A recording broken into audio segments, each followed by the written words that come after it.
Good morning, everyone. My name is Jiangli, Zhou, and this is my colleague Yoi Lam, and we are hotspot engineers with Oracle.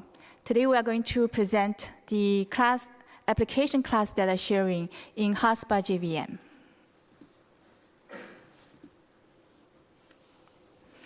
In today's cloud environment, you pay for what you consume. The cost is determined by the CPU, memory, and storage consumptions.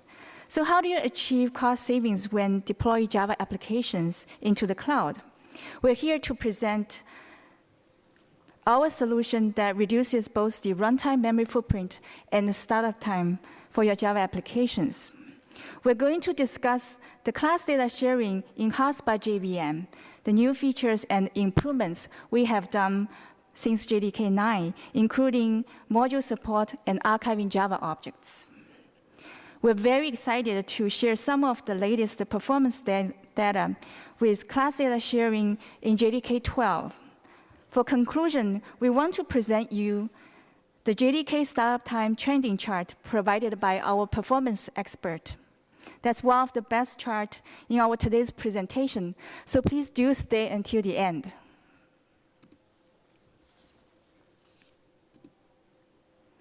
Java class loading performance has been a known issue for a long time, and Java's startup time has been considered as slow. Loaded classes take up memory. With class data sharing in hotspot JVM, classes can be loaded once only and saved into an archive. The archive can be quickly memory mapped for future Java application launches. Part of the mapped memory can be shared by multiple JVMs running at the same time if they are mapping to the same archive. Many workloads present opportunities for sharing memory across JVMs on the same host. For example, several JVMs might be running the same application or applications using common library classes. In CDS, we use memory mapped file to achieve memory sharing. Accessing memory mapped file is faster than direct read and write operations. One benefit of memory mapped file is lazy loading. Memory is not paged in until it's actually accessed. That's demand paging. So we can achieve smaller RAM usage even with large shared archive. The memory mapping process is handled by the virtual memory manager in the operating system. CDS uses shared memory for both class metadata and selected Java objects. When you deploy your Java application, we recommend creating a shared archive, building into your container image, and deploy together with the application. To learn more about Java and the container, please go to tomorrow's session on Java in a World of Containers by Bob and Michael. So how does CDS create a shared archive, and what is the dumping process? At CDS dump time, the VM preloads a set of classes specified by a class list. Class files are passed into hotspot JVM internal presentations we call the class metadata. Class metadata is split into different parts, including the read-only parts and read-writable parts, and copied into several archive spaces. Selected Java objects are also copied into archive Java heap regions as part of the dumping process. At the end, all archive class metadata and Java heap data are written into the shared archive, which usually is a file, but can be any type of persistent storage. Currently, there are 7 types of archive spaces created at CDS dump time. The read-only spaces, including the read-only metadata space, the optional data space. The ST space is also the closed archive heap region space. It's used for archiving shareable Java objects. The read-writable spaces include the writable metadata space, the MISC code space, MISC data space, and the open archive heap region space. We will discuss more details on the closed archive heap region and open archive heap region in detail later. The image at the bottom is an example of the CDS dump time output on Linux 64-bit platform, showing all 7 archive spaces. The default class list is used for creating the archive. As you can see, more than 70% of the total archive data is in the read-only spaces and can be completely shared by different JVM processes. That includes the RO space, which is 39%, and the OD space, which is 34% of the total archived data. The ST space in the example contains 2.3 of the total archived data and can also be shared across running JVMs at runtime.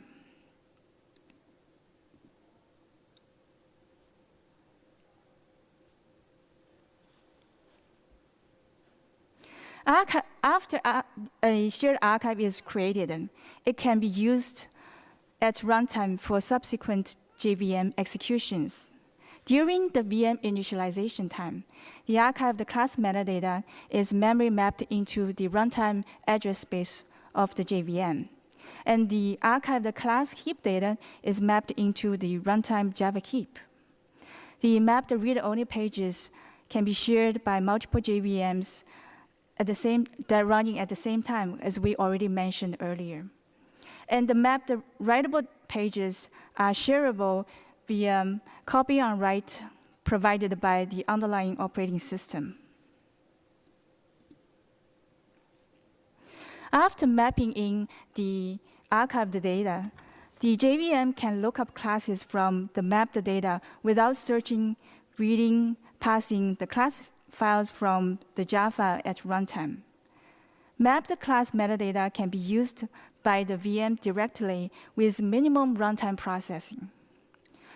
The mapped Java objects can also be used directly by the VM and the Java code.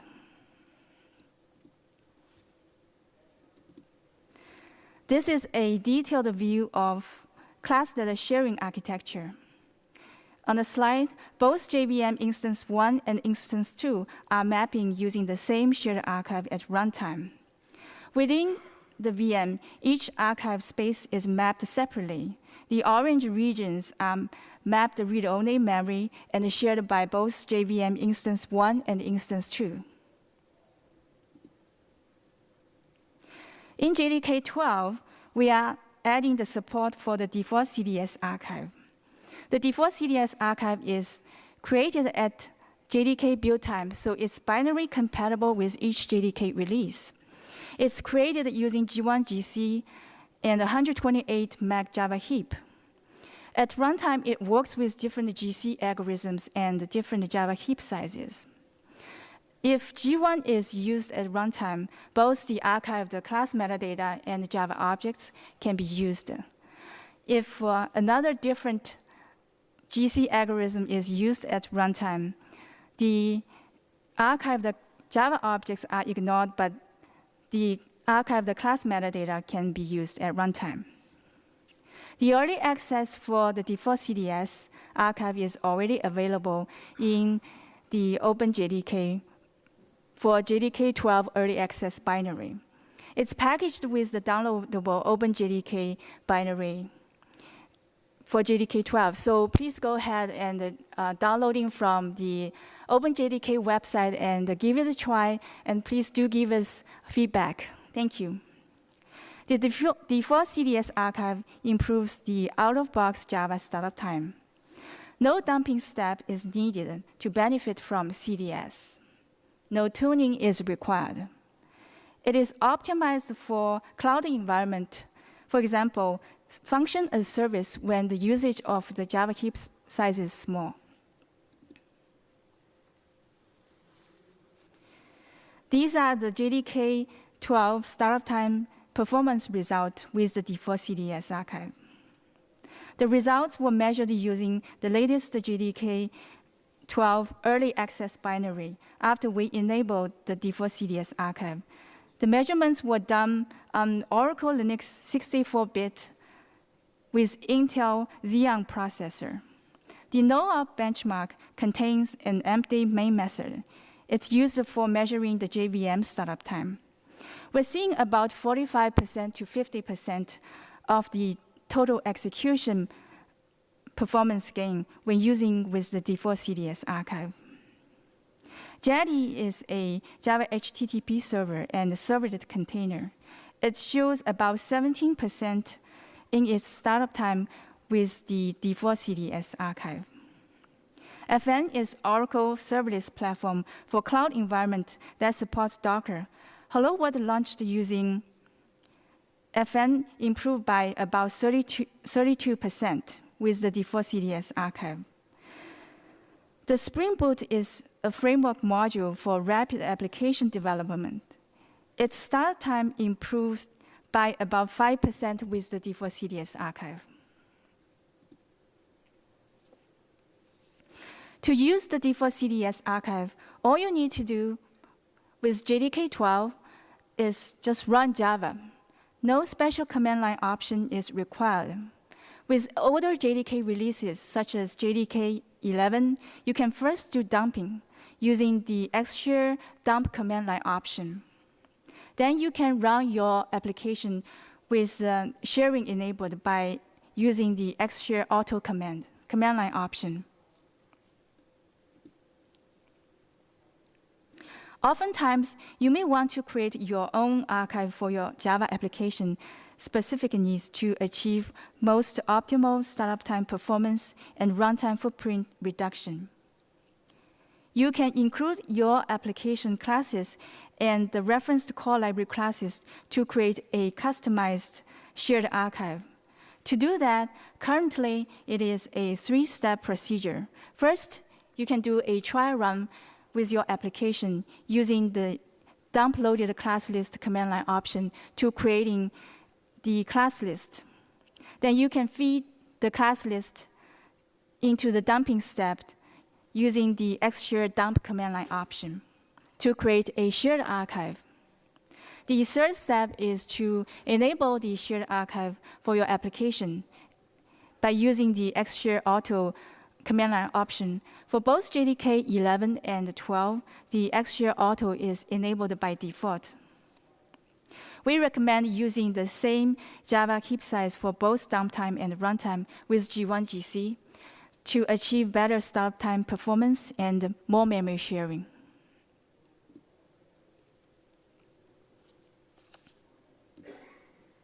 Since JDK 9, we have focused on 3 main areas for class data sharing. Those are the ease of use, improving Java startup time, and reducing runtime footprint. In JDK 9, we changed to create the default CDS, the default class list at JDK build time, so the class list is synced up with the core library changes. We introduced the closed archive heap region in G1 and implemented the support for shared strings. The shared strings helps both the startup time and footprint. We also did experimental support for customized class loader. We used the compact symbol table layout in the shared archive and support archiving extra shared symbols for your applications. In JDK 10, we open sourced the application class data sharing. We decoupled the archive dumping process from the bootloader. We added the support for open archive heap region in G1 and archived the constant pool resolved reference arrays for all archived classes. We also pre-resolved all string constants to the Java len string objects at CDS dump time and archive all the resolved strings. For footprint, we made constant pool read-only and moved it to the read-only space. In JDK 11, we streamlined and simplified the CDS and AppCDS usage. It is no longer needed to use AppCDS command line option to enable the feature of application class data sharing. CDS and AppCDS behavior is determined by class list and archive content. The process is automatic and transparent. We also made Xshare Auto the default for server VM.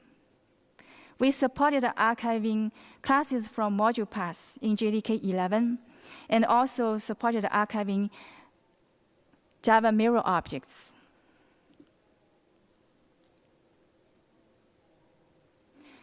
In JDK 12, JDK 12 is a release that is capturing and harvesting the benefit of CDS. We're turning on the benefit by default using the default CDS archive with the open JDK binary distributions.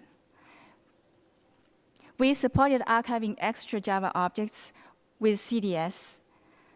The system module objects, boot layer configuration, and integer cache objects can be archived now with CDS.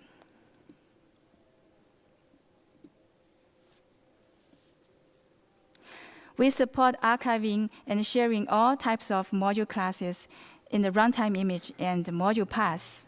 The support is for modular Java only. Exploded module is not supported. And also, non-empty directory in the module path is also not supported. CDS does not do strict module path check. No dump time. Dump time and runtime module paths can be different. Removing jar files from module paths does not invalidate existing archive, because module classes are filtered at runtime by the shared class runtime visibility check. This is a module path supporting matrix. Any valid combination of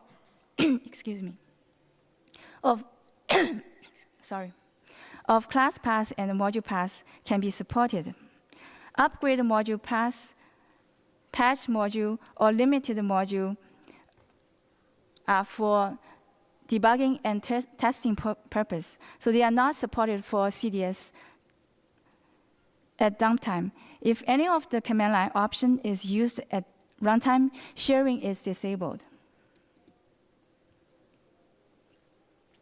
These are the command line examples for how you can using CDS with application that use module paths. Excuse me. The first example is a command line option that you can use to create a shared archive for your application that use the module paths. The second example is for using the archive for application with module paths.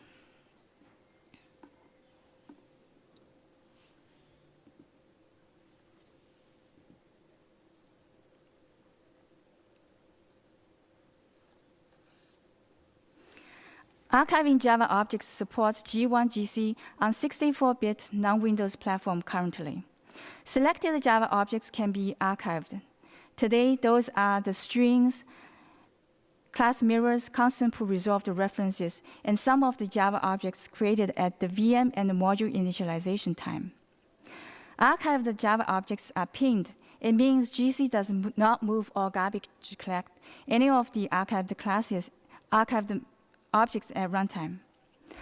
The heap region containing the archived object is not compacted by GC at runtime. It supports different runtime Java heap sizes. Relocation is done automatically at runtime if the mapped Java heap region is not within the runtime range, or compressed OOP encoding is different. Archiving Java objects can help improve startup time and footprint in addition to class metadata archiving.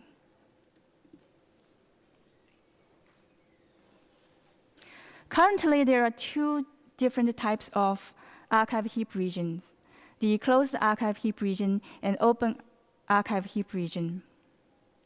For the closed archive heap region, GC does not mark objects and does not follow references within the region. In the picture, you can see the red region does not contain any outgoing pointers from the region. So this region can only be used for archiving special types of Java objects, such as the strings and primitive arrays. Because GC does not write into the region, so the mapped memory can be shared between different JVMs at runtime. Relocation does write into the memory region, and the synchronization on archived object can also write into the region and disable sharing for the containing memory page. For the open archive heap region, GC marks objects within the region and follows references. So this region can be used for archiving more general Java objects. As you can see in the picture, the open archive region has outgoing pointers to the rest of the Java heap.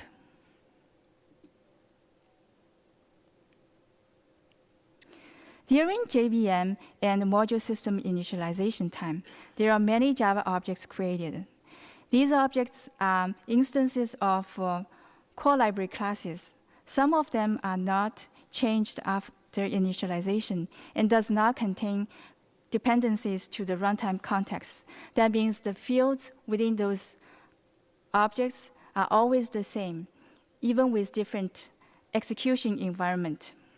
So those objects are good candidates for archiving as well. With JDK 12, we are supporting a new mechanism for archiving targeted Java object subgraph. The static reference fields are the entry point to those subgraphs. If they are registered with CDS at runtime, CDS can work from each entry point and follow the references within the objects and archive the complete and closed subgraph at runtime. Sorry, at downtime. At runtime, it bypasses the bytecode execution for creating and initializing the objects and helps the performance. Now my colleague Yoi will present some of the performance data and new features we are planning to do in the upcoming releases.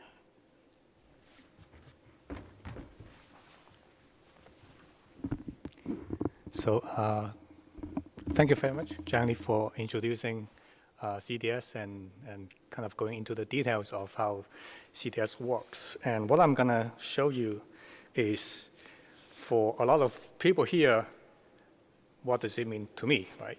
As an application developer, how does this benefit my applications? So we have done some profiling. And what we have here is we have a few applications that we think are target users for CDS. And these are typically applications that use a small amount of memory, and they would require a very fast startup time. And this is becoming more and more common in cloud-based environments where you have a lot of small applications that you are distributed and duplicated a lot inside the cloud. So the first one, FN, is Oracle FN, is a function as a service product. And with CDS, we see that the startup time is reduced by almost half. The second one, Netty, is kind of Java EE type of environment.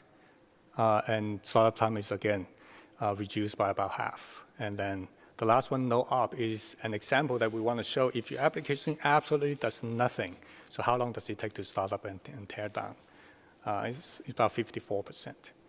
And all of these examples here we are using a customized shared archive. So you have to kind of do a little bit of work to find out the behavior of your application using trial runs and using the statistics that you gather during that time to build a specific custom archive for your application.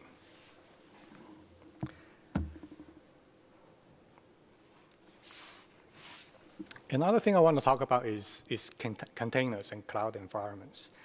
So It's just more and more common that people are deploying Java apps inside containers inside the cloud. And we found that to be a very good opportunity to share memory across different applications so that you can deploy many, many more containers on the same piece of hardware. One thing that containers such as Docker provide us is a way for you to create levels of images. So what we recommend people do, what we recommend to be done in cloud environments is you would create a parent image that contains your JDK, and it also contains your share archive for CDS. And then your applications will be built on a higher layer that's based on the parent image. And when you do that, all the different applications running at the same time will be sharing the same exact physical file on your hardware. And because of that, the OS will basically transparently share the memory across different applications. We have an example here. It's a Java EE app server. And it runs a pretty small application inside. But typically for Java EE, they load a lot of classes as startup. So if you want to deploy applications like EE apps in the cloud, this is something that will be very useful for you to reduce the memory use. So we have about 10,000 classes being loaded as startup. And without CDS, my 2 instances of app servers will take about 1 gigabyte, 1.1 gig on my piece of hardware. And if I enable CDS, it goes down to 330 megabytes, so more than 10% saving there. Which means that basically if your app is not really active all the time, you can deploy, you can have higher density in your cloud environment. You can deploy maybe 10% more application instances. One thing that we're doing at Oracle, and also we're cooperating with the open source community, is to try to improve CDS. So I'm going to give a little talk about several ideas that we're exploring right now to make CDS even better for the future. One thing is Lambda. So Lambda was introduced in JDK 8, and it's a very good way of writing your applications. It makes it easier to write applications, so your programmer is more active, is more productive. But it can also make your programs run faster because it's easier to parallelize. So when you're running on a multi-process environment, your app will run faster. So it's good for everybody. The problem that Lambda has introduced is in the implementation of Lambda, some classes are being generated at runtime. So I'm sure everybody knows Lambda here, so I'm not going to talk about how you write the Lambda, but you can see that there are a lot of arrows in there. And every arrow that you see in the code represents some classes that will be dynamically generated at runtime. And the problem is when you have a lot of Lambda expressions that are being evaluated at your program startup, that generation of classes is going to slow down the startup of your app.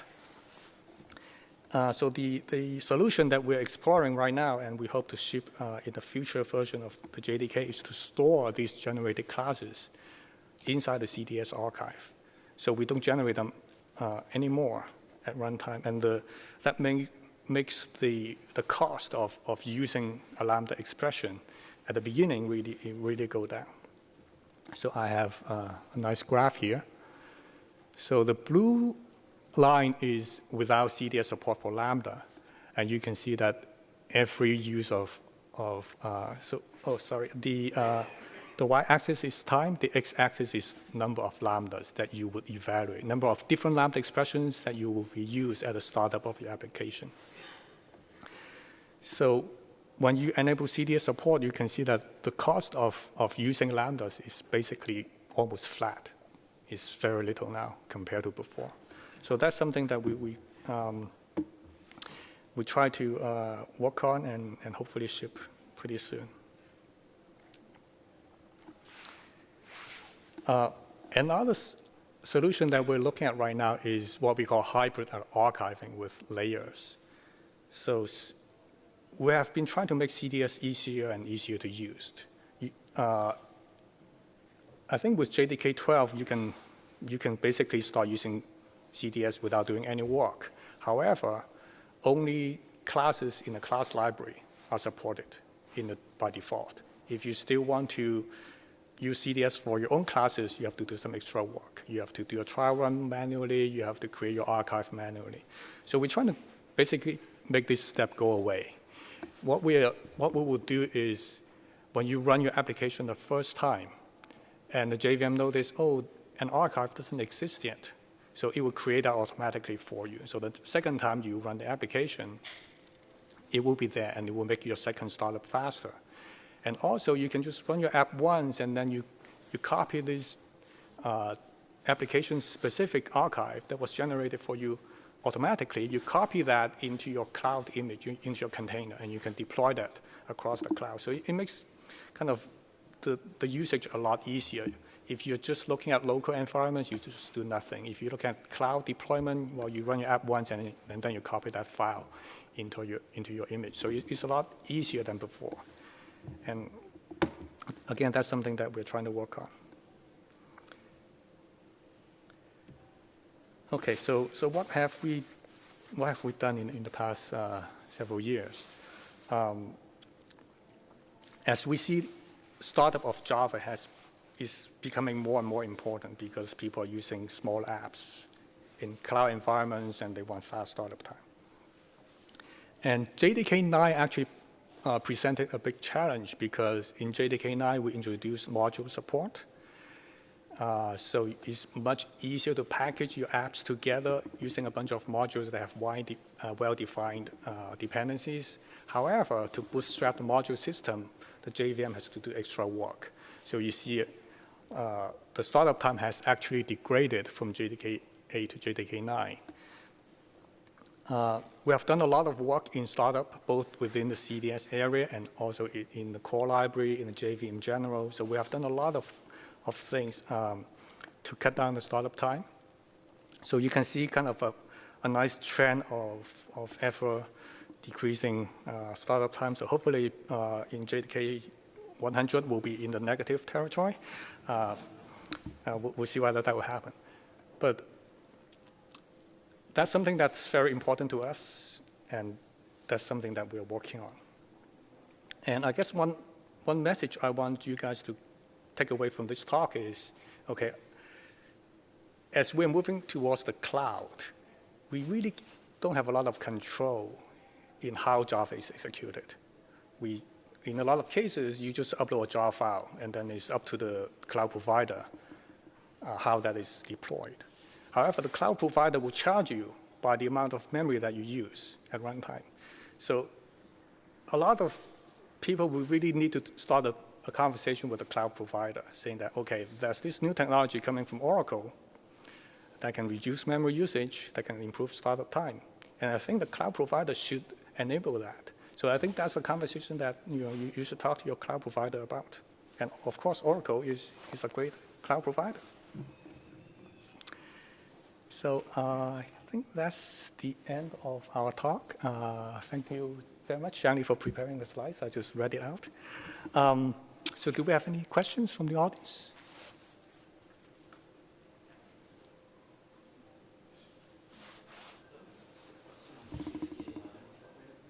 Yes. Yes.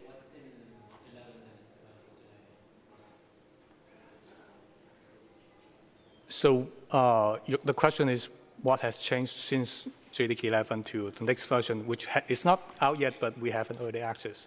So we have incremental improvements in both footprint and startup. And the biggest change is in JDK 12, when you're deploying on Linux, the CDS archive is there already for the system classes. So by default, your application will run a lot faster in its use of the system classes. And we have a question there? How do I detect an application class data share is working or how I diagnose it? Depends on the environment. If you're running in a debug environment, we have internal APIs for calling that. If you are running on, you're just using a production environment or you're using someone else's environment, then it will be harder. Let's just say on my laptop, So on Linux, I use a program called ps_m.py. You can search that on the internet. And typically what I do is I just run several copies of the exact same app. And I know that the combined memory use reported by the script will be less, especially if I turn on CDS. And that's actually how I produce the data for the Java EE example. There's one way. You can also use the class loading tracing enabled. So you can see that if a class is archived, it's loaded from the shared archive instead of from the Java. So that's an easy way to verify, yeah. So part of future versions of Java where you can get rid of the CDS archives, can you describe the current process you would use to do the analysis on what classes you would load from your class list and how you would select them? So currently we have a command line option that says dump all the loaded classes at runtime. So the reason that we're doing that is you may have a huge Java with 100,000 classes in it, but your app may only use like 5 of them. So we want to know like which of those you're using, because the cost of creating a CDS archive is proportional to how many classes that you put in them. So you just want to put in the ones that you want, that your app wants to use. So by doing a trial run, you basically discover what classes are likely to be used, and you put them into the CDS archive. Is that handled by part of the tooling, or do you have to do that manually for your classes? So, so in one of the slides, there's a 3-step procedure. So the first step is to do a trial run with a command line option that's called the dump loaded class list. So you can run that with your application, and it will generate a class list for you. The class list contains all the classes that loaded during your application runtime. And then you can use this class list for the dumping process. So one thing about the first step with, sorry, what is this? It's not the one. Sorry, I was using the wrong slide. Oh, yeah, so the first step, you do a trial run with a dump loaded classes list. So you can actually do more analysis and improvement there because the class list generator is a text file. And one thing that some people do is the applications may have different behaviors in different runs. So they would do several runs, and then they would combine the class list, or they would pick the most popular ones from the class list. So if you are into that kind of stuff, there are more that you can do. I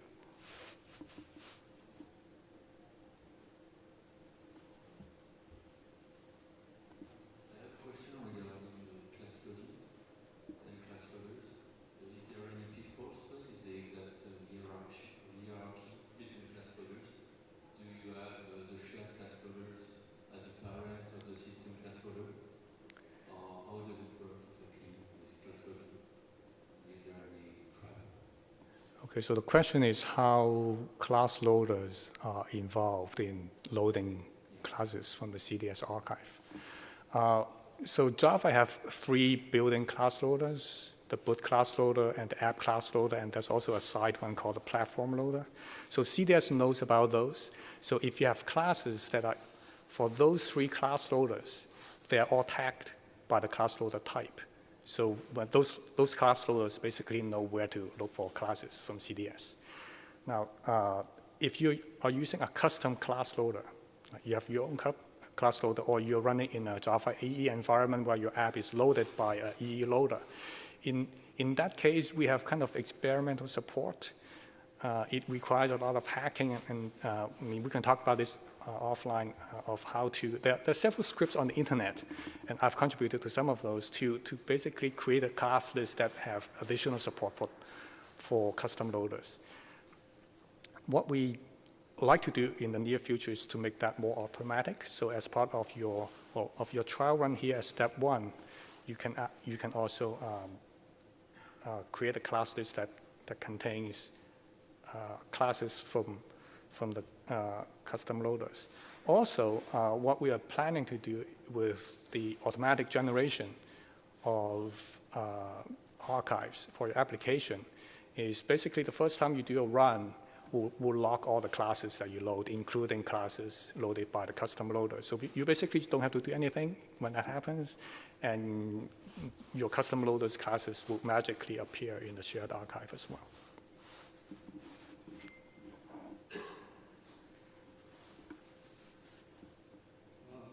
Can share archive file share the one GC mode V1GC and for GC? Yes, let me see if I can find a picture.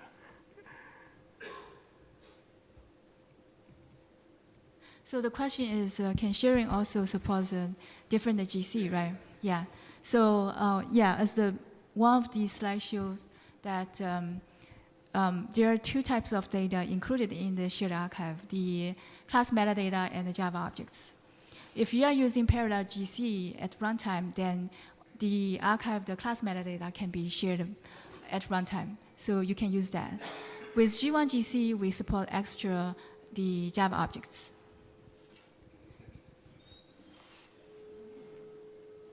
Oh, we have 5 minutes left. So any more questions? Okay, well, thank you very much.